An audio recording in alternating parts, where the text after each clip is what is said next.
Candid, captivating, compelling. Welcome to Cannabis Confidential with Dr. Dina.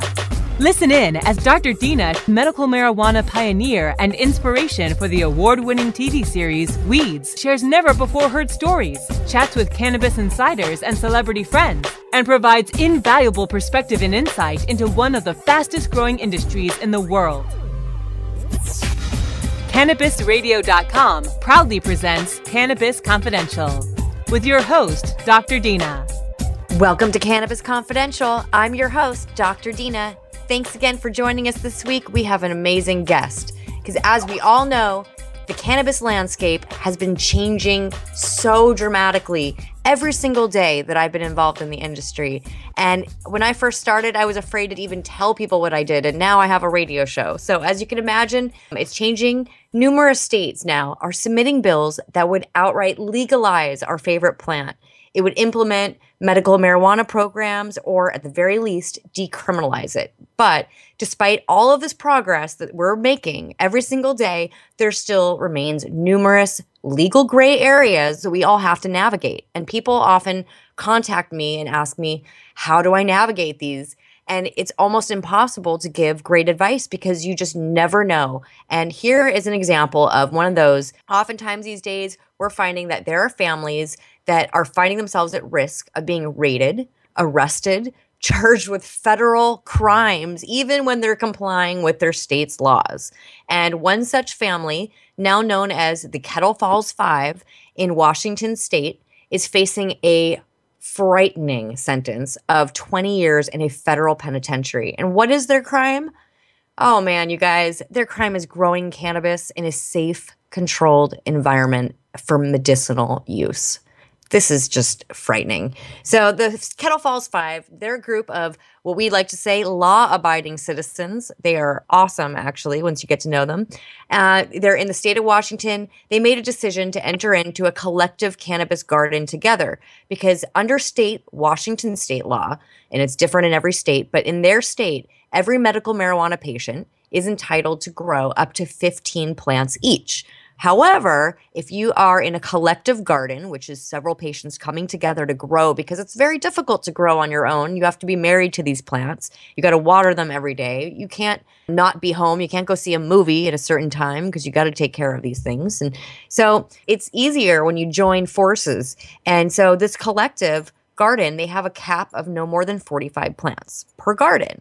68 was their legal limit for the numbers of plants per patient, but exceeds the number of total plants permitted for a collective garden, which is just absurd. These numbers should be equal. However, the harvests were meant to last their entire year. And this family sustained itself by growing their own cannabis. They didn't want to go to a collective. They didn't want to have to worry about where they're going to find their medicine. They wanted to grow it for themselves, for their own medicinal use. They all had their legal medical marijuana recommendations. So the Kettle Falls Five, it includes my friend, who I actually just met at the Dope Cup in Washington, Rolland Gregg, his wife, Michelle, his mom, Rhonda, and her husband, Lee, and also a friend of his, which is Jason Zucker. Now, not a single person here has a criminal record, any kind. These are Washington's average medical cannabis consumers. Michelle works at Microsoft. Rolland owns a tech company specializing in innovative clean energy sources, which I was just talking to him about and sounds absolutely fascinating. And his mom, Rhonda, is the primary caregiver for Larry. Now, this is just such a shame. If someone were to put Rhonda in jail, who's going to take care of Larry? I mean, this is going to be now a taxpayer problem. Families believe that everything that they were doing was in absolute strict compliance with Washington's medical cannabis laws, down to they even had a green cross sign labeling the collective garden, which I actually recommend to to anyone that comes to me and says, I want to grow. I always recommend that they post up medical cannabis signs all throughout their garden. even paint a huge sign on their wall, because oftentimes when you're raided, the DEA will come in, or the local police will come in, and they will take pictures because they need to take pictures of their crime scene. And they take the pictures. Pictures are used as evidence in court. And the scary thing, which we'll get into in a little bit, is that the DEA does not allow you to use the word medical as part of your defense. If you're ever in a federal trial, even if you have medical cannabis, even if it's legal in your state, which is horrifying. However, it's been in the past helpful to some people when they actually use those photos in court and the jury were able to see the signs and go, oh, wait a second. They might not have said it was medical, but there's a green cross there. And everyone nowadays knows that the green cross symbolizes medical cannabis. So their first raid occurred in August of 2002. Local authorities came in. They had one DEA agent in tow. They confiscated 23 plants, which reduced their number down to the legal amount of 45 for their collective garden, which once again, I think is absurd that they could have more plants if they were on separate areas, but together they have to have less. They also confiscated an ATV and other items on their property. The group had maintained that everything that they were doing was correct, that there were no arrests made at the time, but without warning, 6 months later, as what happens a lot, they got a knock on their door without warning. And every single member was taken in their home. This would happen at 6 a.m. with 3 separate SWAT teams cutting down their entire garden. They confiscated their vehicles, their computers, their cash. I've been through a federal raid, and I know that they don't walk in and act very nice when they're taking things. If they see your computer on the desk, they don't just take your computer. They're going to turn your desk upside down just to piss you off, just because they can, to prove a point, to scare you. And so it's a horrifying experience. So I can't even imagine having this experience in your own home. So I feel terrible for them. But the DEA agents, they came in, they cut everything down, and they held everyone in jail. They indicted them. In the case of Rhonda and Larry, they were held for nearly 3 weeks before being released under pretrial supervision, which is horrible. Larry didn't have access to his medicine, so his gout was exacerbated. It left him permanently disfigured on his foot. One of the terms of the Kettle Falls Five, their pretrial probation, is that each member is drug tested every week, which is absurd because they were growing medical cannabis because they had a medical condition, and now they're not even allowed to take their medicine. Even if they have their medical marijuana recommendations, they don't care because the federal court recognizes cannabis as a Schedule I drug with no medicinal value. Once again, they have it wrong. So each member dutifully abstained from cannabis for the duration of their pretrial, including Lee, who suffers from pancreatic cancer. And as we all know, we get great results when people with pancreatic cancer take cannabis oil. So they are preventing him from the cure. But as the trial progressed, his condition worsened. And it was at the point where he was at stage 4 terminal pancreatic cancer. And thankfully, the charges against Larry were ultimately dropped, and Larry is able to resume his medical cannabis regimen with cannabis oil. And hopefully, this will help him in his fight. Now, this case is so complicated, and for a number of reasons. One, federal charges included an unclear photo as evidence from years in the past as an effort to charge the group with manufacturing over 100 plants. Absurd, despite the fact that there was never more than 68 plants confiscated or ever even present during the raids. With a deck stacked against the Kettle Falls Five, their case really seemed bleak. However, it was became an inspiration for Dana Rohrabacher, and he is a really smart guy, and Sam Farrar. They introduced a new amendment to this year's bill, and this is the Cromney-Bus bill. This was to appropriate spending so that we can cut off the federal government. And essentially, the amendment would prohibit the Department of Justice from using any federal funds to prosecute medical cannabis cases in states, at least, where it had been legalized. So, these House of Representatives, they felt so strongly about this amendment that they also personally signed a letter from Congress reminding the DOJ that it's no longer in their jurisdiction. If you're DEA and you're listening to my radio show, listen to this sentence very clearly. It is no longer in your jurisdiction nor within your sights to pursue federal cases against state-level marijuana crimes. And these are not even crimes. These are just people growing, minding their own business. Now, fortunately, the Rohrabacher-Farrar Amendment had been renewed, which upheld the decision to deny federal funds for the prosecution of marijuana cases where cannabis legal. Does this mean that it's working? No, we're still having problems with this. Really, really interesting. And we're going to get into this and what is going to happen to the Kettle Falls 5. We're going to run off to a short break. And when we come back, we're going to meet Rolland Gregg of the Kettle Falls 5. Cannabis Confidential with Dr. Dina will continue after a word from our most confident sponsors. Your connection to quality cannabis insurance services is spelled Kaercher. That's Karcher Insurance. We have worked with ventures like Cannabis for over 60 years. We're proud to represent over 50 companies with tailor-made cannabis plans for owners just like you to insure your product, your plants, and your pursuits. Kaercher spells out their full-service insurance services ranging chronicling the latest cannabis industry news and headlines. Well, with 4 states with tax and regulate and the District of Columbia. The state of cannabis. Oh my God, it's refreshing. We have people that generally wouldn't speak on behalf of cannabis for fear of retribution, fear of losing your practices, fear of many of those things, and find ourselves in a place that we finally can. Bringing you fact-based news and views and keeping listeners on the pulse of what's happening in the industry today.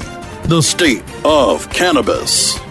On demand anytime, only on CannabisRadio.com. Growing green to generate more green. Hello to all you happy herbalizers, smiling trippy hippies, and everyone who believes in freedom and tolerance. This is The Grow Show, and I'm Kyle Cushman. From food to fuel, from remedy to resource. Welcome my guest, Ed Rosenthal, the guru of ganja. Let me ask you, right now I hear your lighter clicking. Are you smoking indoor or are you smoking sun-grown? What am I smoking? I'm smoking concentrate. Way to get out of the answer there. So you're truly like the king, right? You just clap your hands and somebody brings you a bowl and you're all set, right? I wish that were the case. The Grow Show with Kyle Cushman, only on CannabisRadio.com. Dr. Dina is back with more Cannabis Confidential, only on CannabisRadio.com. Welcome back to Cannabis Confidential. I'm your host, Dr. Dina. All right, thank you so much for listening to me rant about this horrible injustice that this awesome family is dealing with. So I'm going to bring on now Rolland Gregg so we could talk about how we all as a community can help him and his family. Welcome, Rolland. Yeah, hi there, Dr. Dina. How are you doing today? I appreciate you having me on the show today. Oh, it's my pleasure. I had wanted Rolland to be on the show for a long time, and I reached out to him and last week, and he told me that he wasn't going to be available because he was going to be sentenced, and he wasn't sure if he was going to be in jail or not for this week. So I'm so happy that we at least were able to postpone your sentencing so we can get the power of the cannabis community behind you and help write letters to your judge so they let you go free. Definitely. And thank you. We really appreciate what Dana Rohrabacher and Sam Farr have done. I know you've been in conversations with them and given them some perspectives from inside view of the cannabis industry. And so we appreciate that. They definitely have been a lot of help. We really appreciate that. And there is still things that people can do. They can go to kettlefalls5.com/letters, and they can simply fill out some information, and that will go to our judge, a preformed letter that, basically saying, we do not want our federal tax money spent putting people in jail who are following their state laws and their doctor's orders. And then spreading the word, we need to put pressure on the DOJ to stop, and the DEA. Literally, they're done. They cannot mess with the medical cannabis community in any state where it's been legalized, and that's 39 states. And what's really frightening for me is that from my experience in being involved with federal raids, and that was the past. And yes, they used federal funds to come in and raid our facilities. And, they seize everything. But they are the only federal agency that can actually keep everything that they seize.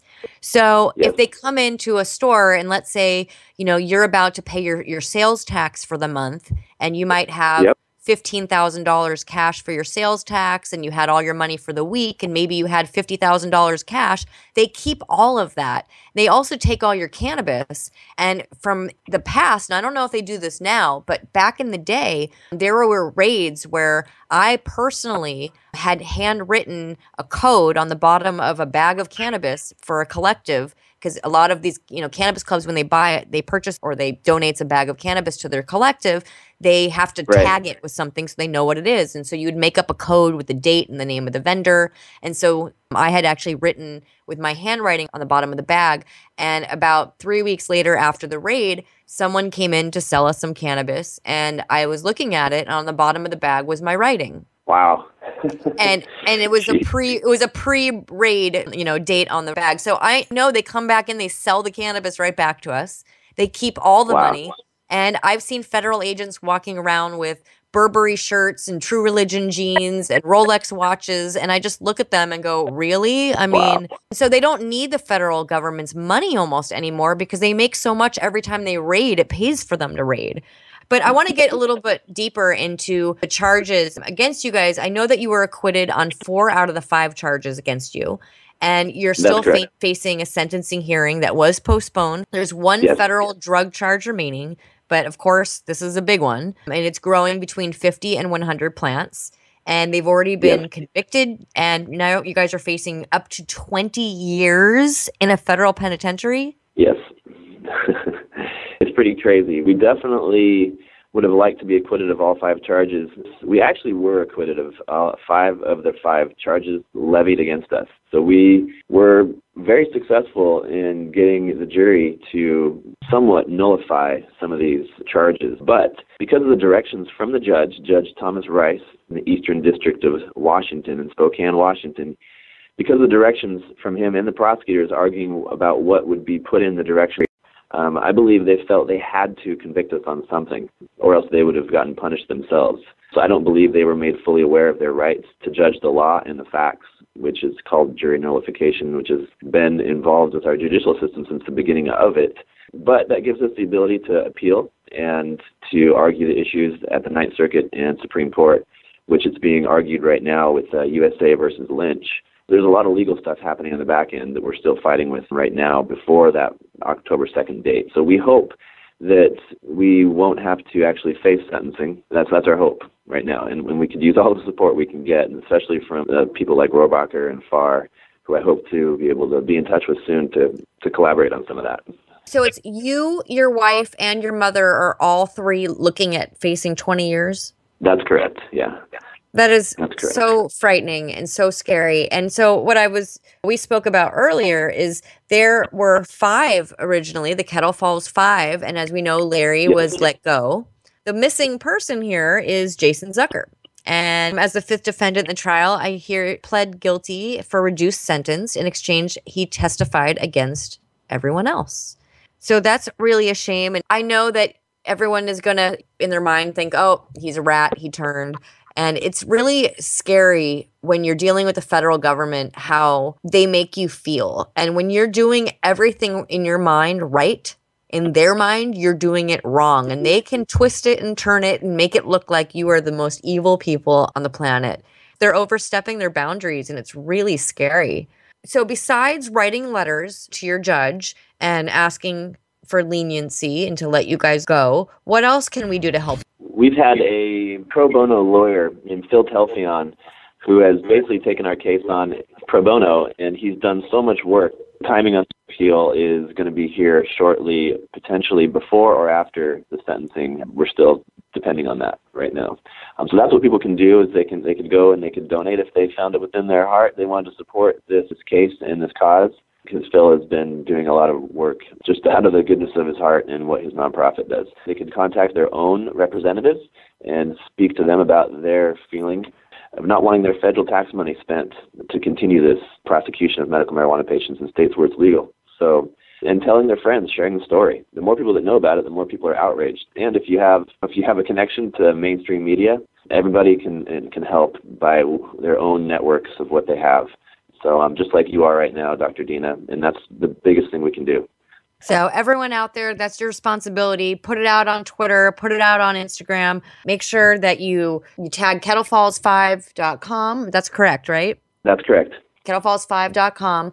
Go there, fill out the form, have your friends do it, have your parents do it, have your neighbors do it. We need an army. We need to set precedents that these people cannot go to jail, because if we have another person go to jail, it's going to make it easier for them to keep taking us to jail, and we will not put up with this anymore. Washington State has made cannabis legal. It's legal. It's recreationally legal. And that's the sad part, is other parts of the world, or other parts everywhere, really. I mean, when you hear cannabis is legal in Washington State, you think it's legal. You can't even comprehend that there are people like you who are facing 20 years in federal prison because of cannabis. And so we're going to get into more of this in a second. We're going to take a short break, but when we come back, we will have Rolland Gregg and Dr. Dina ranting like crazy.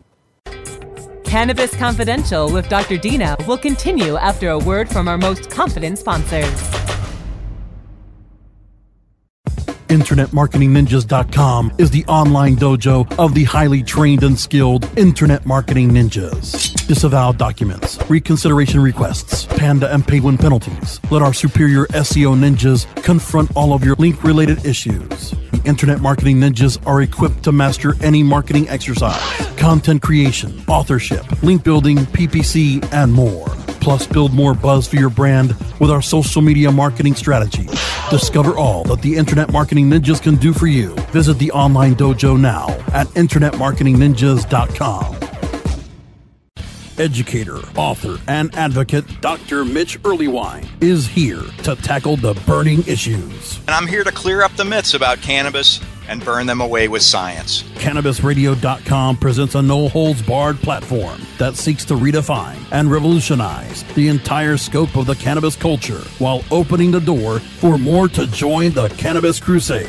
Dr. Kevin Hill. You can't ignore the fact that, like alcohol, most people who use don't have a problem. So I think that you need to think about policy in that way while educating people properly about marijuana. I think that's the way to go. Burning Issues, only on CannabisRadio.com. The smoke is rising, and the next crop of podcasts devoted to cannabis providers and enthusiasts are ready to be harvested. Welcome to the Cannabis Radio Network, founded by respected rainmakers who have been producing award-winning podcasts for over a decade. Industry headlines, business updates, medical reports, marketing, and e-commerce education rolled up perfectly for your consumption. Let's grow together. The Cannabis Radio Network. CannabisRadio.com. Dr. Dina is back with more Cannabis Confidential, only on CannabisRadio.com. Welcome back to Cannabis Confidential. I'm your host, Dr. Dina. We have Rolland Gregg of the Kettle Falls 5. Thank you for joining us and staying with us all day. We are going to bring you some interesting facts. I have been learning, Rolland, about the federal government and how there is this little thing that no one really seems to know about. We've seen on the news and read papers about slave labor and people talking about how horrible it is that people are getting paid, pennies in China or Mexico or other parts of the world. And there's children doing all this work and whatever it is. And people are horrified by it, right? It can ruin businesses. Yes. There's a company called American Apparel that was really hurt by that. And so it could really destroy businesses.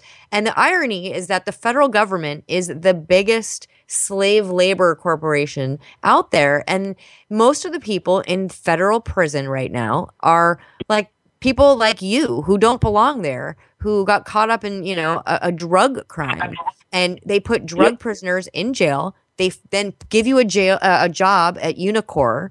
And you are now forced to work for like 60 cents a day to make products that Nordstrom sells in their stores, that Whole Foods sells in their markets, that the police that walk around, their uniforms, their bulletproof vests, your license plates, all of this is made in prison. And they are then taking half of that money towards your fines, which is really nothing. What's 30 cents a day going towards your fines? That's why no one ever gets the restitution paid. Yep. But it pays for the government to arrest people for drug crimes to put them in jail so they get free labor. Exactly. Exactly. You can go to unicore.gov and check it out. They actually market these slave labor services. It's absolutely insane. I work in clean tech industry, and I've actually had people offer me and try to sell me personally services for some of the products that we are going to go into manufacturing on in clean tech, saying that, no, we actually have cheaper labor than China and Mexico within the prison system. Absolutely. So tell me more about what you do besides cannabis. In my 20s, I rose pretty quickly in corporate marketing, ended up managing all of the Tier 2 online marketing spend for North America, and that was for General Motors, and I was managing 3 of those brands. And that was the last corporate job I had back in 2010. In the last 5 years since then, I started a clean technology incubator. Basically, what that means is I've spent a lot of money, and my partners have as well, evaluating the most sustainable clean technologies in the areas of energy, food production, water, waste solutions, shelters, and healthcare solutions. So the 6 areas of what I call Maslow's hierarchy of needs, the foundation of what supports our communities and what we need, the basics. And so we develop technologies like, for example, one of our companies is called Quantum Power, and you can go to quantumpower.cc and check it out. And it basically is a crystal cell that is like a battery, but it doesn't ever run out. And so it just gives energy forever, since 1999. And so that's one of the technologies, and we have many different technologies like that in these different areas, which are all symbiotic, non-polluting, clean, but they do give energy and good food and water and whatnot. So that's what I do, and I've got a lab and an office here in Seattle where DiscoverGet.com is the incubator. I really just want to give solutions that will allow our humanity to interact with the planet and also thrive and not have to, give up too much, because with the right technologies, we don't have to give up something to save the planet or save ourselves. We can live a really thriving life. We don't have to give up things. It's just about working in a symbiotic fashion with the systems around us. You sound like the perfect person to be growing cannabis, to be perfectly honest, right? Because that just sounds like growing weed. But no, I imagine that your products will be very popular in the cannabis space, especially with how expensive indoor lighting can be. Solar panels just don't quite cut it. That's correct. Right now, manufacturing lights with these crystal batteries as we speak for that purpose with LEDs. That's awesome. That's awesome. Well, I am so excited about everything that you're doing, and I have a good feeling that you're going to be able to spend your time helping save the world instead of sitting in a box working for Unicore.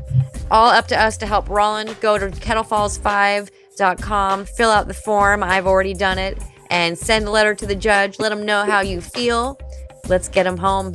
So the best Thanks, to you, Dina. Rolland. Thank you so much. And you guys, thank you so much for listening to this week of Cannabis Confidential with Dr. Dina. We will see you next week.